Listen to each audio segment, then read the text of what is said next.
Assalamualaikum warahmatullahi wabarakatuh. Alhamdulillahirabbil alamin, syukranillah, amma ba'du. Segala puji bagi Allah atas berkat rahmatnya sehingga saya dapat berkenan dalam membuat video untuk memenuhi tugas ujian tengah semester pada mata kuliah Etika Profesi Guru. Pada buku Etika Profesi Guru terdapat 6 modul, dan di sini saya akan menjelaskan sedikit tentang modul keempat. Jadi modul keempat itu membahas tentang kode etik profesi guru secara umum. Modul ini merupakan salah satu bagian yang perlu dipahami Anda dalam mempelajari mata kuliah etika profesi secara keseluruhan. Di dalam membahas materi kode etik, dipaparkan penjelasan tentang keseluruhan pengertian, tujuan, dan fungsi kode etik profesi dan kandungan kode etik keprofesian. Adanya penerimaan atas suatu kode etik itu mengandung makna selain adanya pengakuan dan pemahaman atas prinsip-prinsip yang terkandung di dalamnya. Nah, kemampuan tersebut sangat penting bagi Anda untuk mengembangkan wawasan dan pemahaman tentang guru profesional itu seperti apa. Nah, di sini apa sih pengertian, tujuan, dan fungsi kode etik profesi itu? Nah, profesi hendaknya memiliki kode etik yang memberikan arti penting dalam penentuan, pemertahanan, dan peningkatan standar profesi. Tanpa kode etik, orang akan sewenang-wenang berbuat sesuka hatinya. Mereka akan menjalankan pekerjaan tanpa aturan. Nah, secara harfiah, kode etik artinya aturan, dan etik artinya kesopanan atau hal-hal yang berhubungan dengan kesusilaan dalam mengerjakan suatu pekerjaan. Dengan demikian, kode etik pada hakikatnya merupakan suatu sistem peraturan atau perangkat prinsip-prinsip keperilakuan yang telah diterima oleh kelompok orang-orang yang tergabung dalam himpunan organisasi keprofesian tertentu. Nah, sehubung dengan hal tersebut, tidaklah terlalu salah kalau dikatakan bahwa kode etik itu merupakan perangkat dari kecenderungan manusiawi seorang pemegang profesi dari penyelewengan. Nah, kode etik juga merupakan perangkat untuk mempertegas atau mengkristalisasi kedudukan dan peran pemegang profesi, serta sekaligus melindungi profesinya dari hal-hal yang merugikan dirinya. Nah, di sini terdapat beberapa landasan normatif etika profesi, setidaknya mengandung 4 elemen di dalam sistem etika. Nah, yang pertama itu adalah landasan tauhid. Landasan tauhid merupakan landasan yang sangat filosofis yang dijadikan sebagai fondasi utama setiap langkah seseorang yang beriman dalam menjalankan fungsi kehidupannya.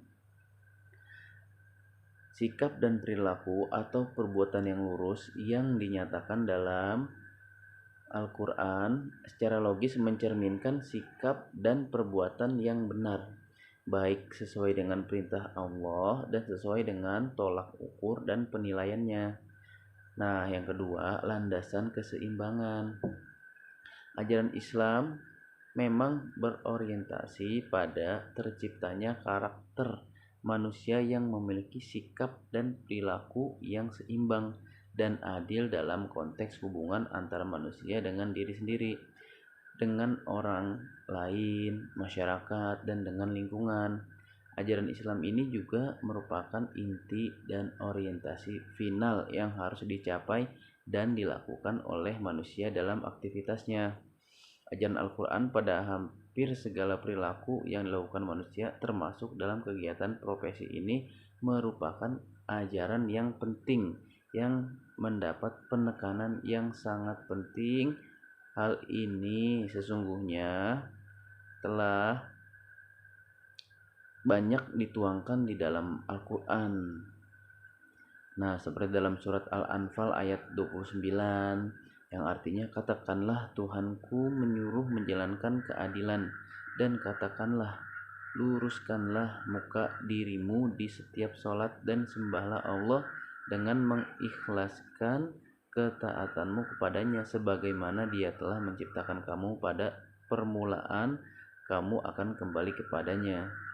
Nah, demikian juga dalam filsafat etika bahwa keadilan ini merupakan asas etika yang kita perhatikan. Nah, selanjutnya ada landasan kehendak bebas. Nah, Islam sangat memberikan keleluasaan terhadap manusia untuk menggunakan segala potensi sumber daya yang dimiliki. Nah, dengan demikian juga kemerdekaan manusia, Islam sangat memberikan kelonggaran dalam kebebasan berkreasi dalam melaksanakan profesi. Karena manusia di satu sisi memiliki atau dianugerahi oleh Allah unsur atau potensi emosi, akal daya nalar atau argumentasi. Namun di sisi lain manusia dianugerahi oleh Allah berupa kemampuan dasar spiritual, akal budi dan juga insting. Tapi harus diingat bahwa dalam memfungsikan potensinya, manusia membutuhkan orang lain dalam melaksanakan kerjasama untuk menghasilkan prestasi-prestasi atau produktivitas dan hasil budidayanya. Oleh karena itu, dalam berprestasi ini manusia tidaklah sendirian dalam menggapai prestasi-prestasi tersebut. Di dalam Al-Quran sendiri, manusia diberikan kebebasan sekaligus memberikan pedoman atau landasan dan koridor yang tujuannya antara lain untuk memperoleh kesejahteraan bersama di antara manusia-manusia yang berkeadilan dan berperadaban tinggi yang dilakukan dengan menjunjung tinggi kejujuran. Nah, yang keempat itu landasan pertanggungjawaban.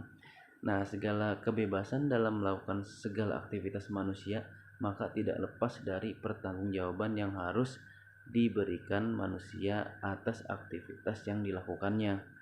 Mengingat bahwa manusia dengan segala wasilah al-hayat yang dikuasakan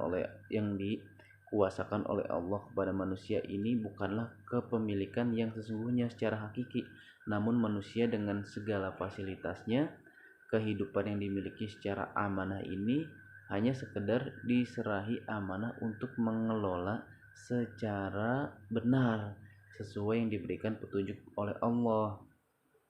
Oleh karena itu, adanya penerimaan atas suatu kode etik itu mengandung makna selain adanya pengakuan dan pemahaman atas ketentuan atau prinsip yang terkandung di dalamnya. Adapun maksud dan tujuan pokok diadakannya kode etik ialah untuk menjamin agar tugas pekerjaan keprofesian itu terwujud sebagaimana semestinya dan kepentingan semua pihak terlindungi sebagaimana layaknya. Pihak penerima layanan keprofesian diharapkan dapat terjamin haknya untuk memperoleh jasa pelayanan yang berkualitas sesuai dengan kewajibannya untuk memberikan imbalannya baik yang bersifat finansial maupun secara sosial, moral, kultural, dan lainnya. Pihak pengemban tugas pelayanan keprofesian juga diharapkan terjamin martabat, wibawa, dan kredibilitas pribadi dan keprofesiannya serta hak atas imbalan yang layak sesuai dengan kewajiban jasa pelayanannya. Nah, jadi pada modul keempat ini ya tentang fungsi, tujuan, dan tanggung jawab itu sudah saya jelaskan sedikit. Apabila ada kekurangan mohon maaf. Wabillahi taufik wal hidayah. Wassalamualaikum warahmatullahi wabarakatuh.